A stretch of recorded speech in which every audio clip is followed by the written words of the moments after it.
Hey, if you're feeling overwhelmed right now, like your brain is completely scattered, drowning under a non-stop flood of notifications, buzzing phones, endless to-do lists piling up higher every day, half-finished tasks staring you down, social media pulling you in a million directions, work emails that never stop, friends expecting quick replies, family needing more time, and that constant mental fog that makes it hard to even think straight. Mash that subscribe button immediately and commit to staying with me all the way to the very end.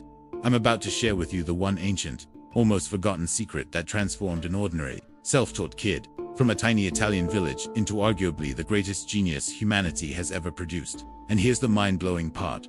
It's not about grinding harder, hustling 24/7, cramming more into your schedule, or forcing yourself to multitask like a machine. No, it's about the ruthless, deliberate art of doing far less.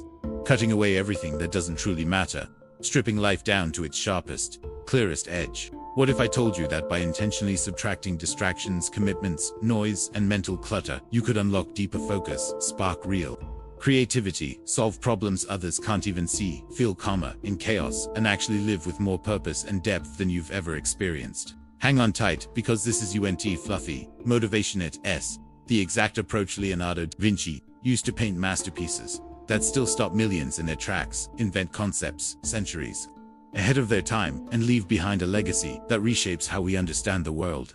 This simple yet radical shift changed history forever, and if you apply it starting today, it can completely change your life too.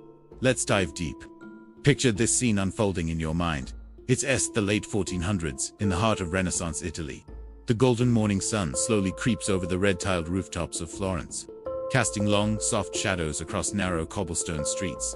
Inside a modest, dimly lit workshop tucked away from the bustling markets and noisy crowds, a man sits completely alone at a rough-hewn wooden table that's scarred from years of use. No servants rushing in and out with messages or trays of food. No groups of admirers hovering, begging for his attention or advice. No lavish parties or royal summons dragging him away into endless obligations. Just him, a single flickering candle fighting back the darkness, an open notebook with yellowed pages, a worn quill in his steady hand, and the gentle, rhythmic scratch of ink meeting paper. This solitary figure is Leonardo da Vinci, renowned across Europe for paintings so lifelike they seem to breathe, drawings that capture the soul of nature, and ideas so futuristic they sound like science fiction. But in this exact moment, he's not rushing to finish a commissioned portrait for some powerful duke. He's not scrambling to meet a deadline. He's simply thinking deeply, intensely, uninterrupted.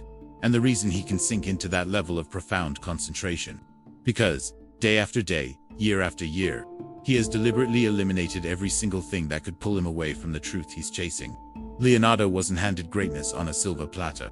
Far from it. He entered the world in 1452 as an illegitimate child in a small rural town. No prestigious family name from his father to open doors. No inherited wealth to smooth his path. No access to the elite universities or formal classical education that shaped most scholars and artists of his era.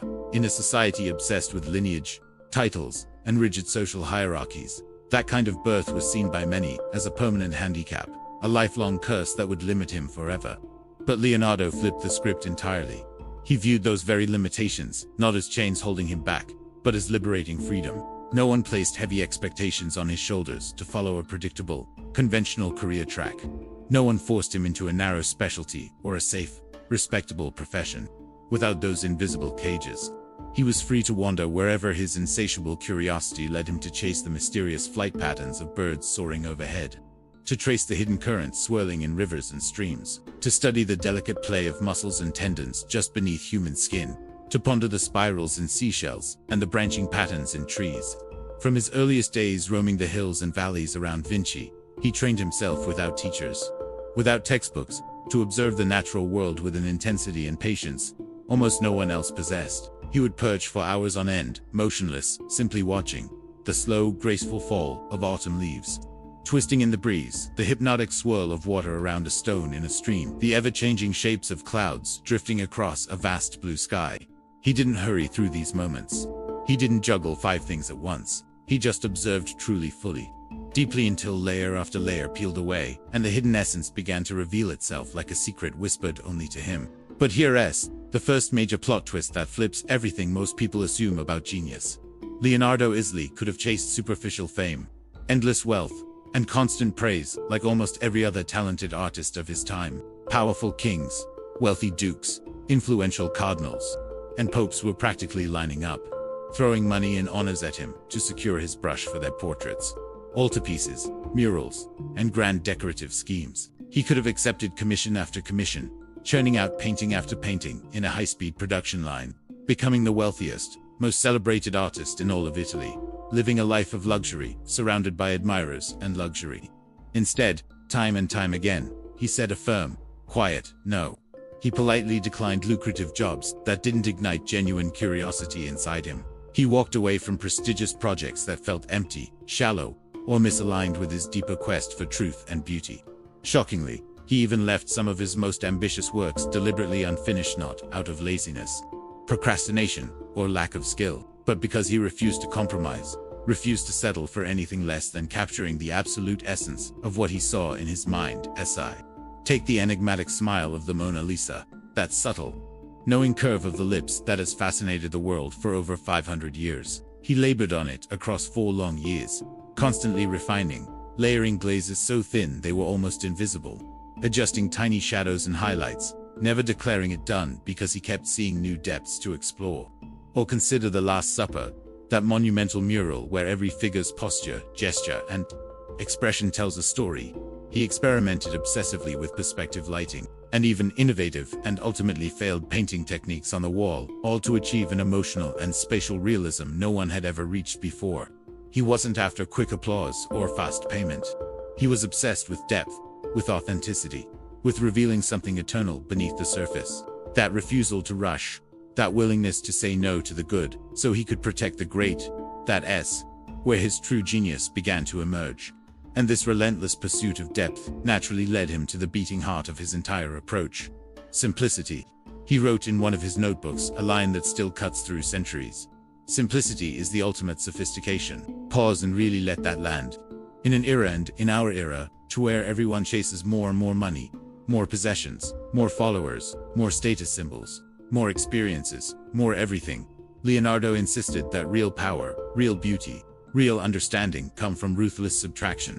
Less mental clutter clouding your thoughts, less chaotic noise filling every waking hour, less distraction fragmenting your attention, less superficial busyness masquerading as productivity. He trained himself to act like a master sculptor standing before a massive block of raw marble, chipping away tirelessly, removing chunk after chunk of unnecessary stone, until only the perfect, pure form remains elegant, balanced, alive.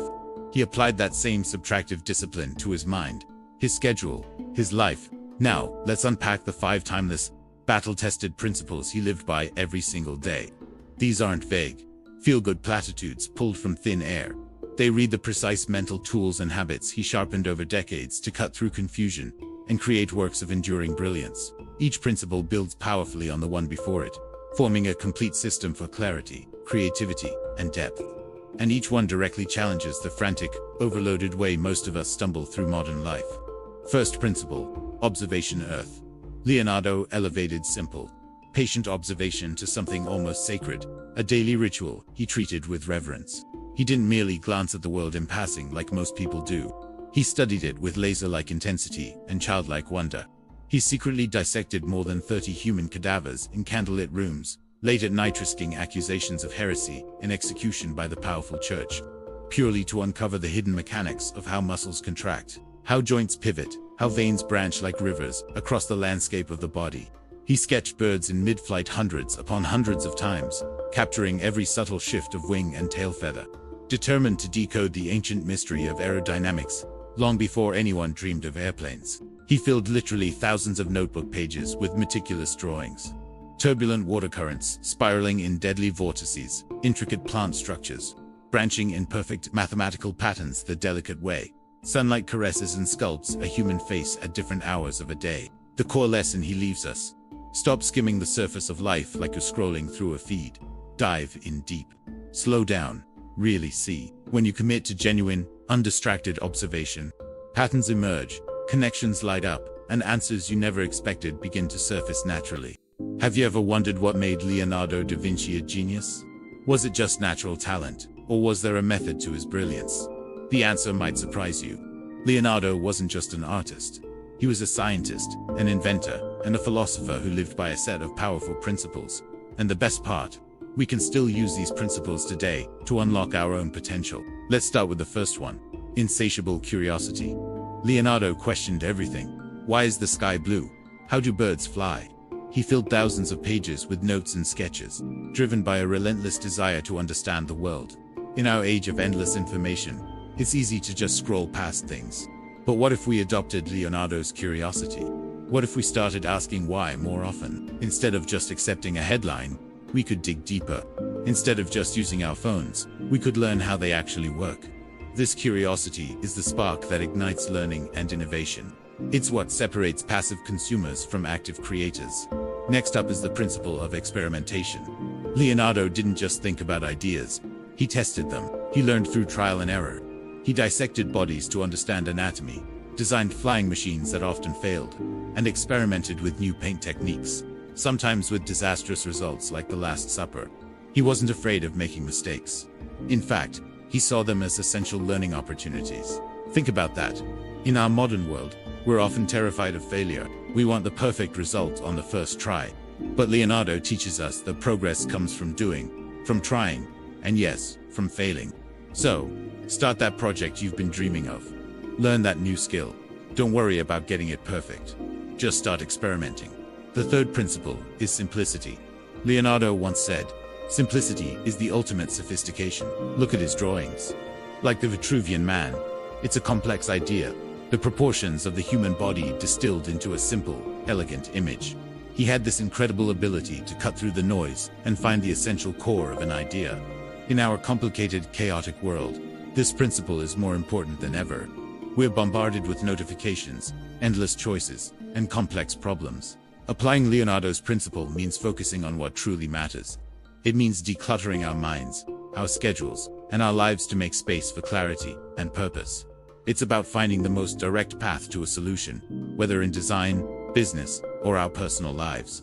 Finally, we have the principle of unity, or what Leonardo called connection, the interconnectedness of all things. He saw no separation between art and science, between the human body and the mechanics of a machine, between a river's flow and the movement of hair. He understood that everything is part of a larger, unified system. This holistic worldview allowed him to make groundbreaking connections that others missed.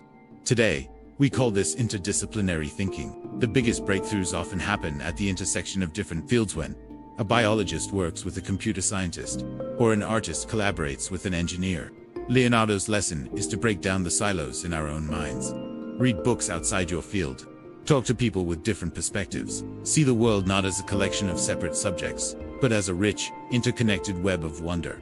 So, what does this all mean for us? Leonardo da Vinci's genius wasn't just a gift he was born with. It was a practice. It was a way of living and seeing the world. By embracing his principles of curiosity, experimentation, simplicity, and unity, we can do more than just admire his legacy. We can actively participate in it. We can become more creative, more innovative, and more connected to the world around us. These aren't just historical footnotes. They are a timeless guide to a more fulfilling and brilliant life. Which of Leonardo's principles resonates with you the most? Let me know in the comments below. Thanks for watching, and if you enjoyed this journey into the mind of a master, don't forget to like and subscribe for more ideas that change the way you see the world.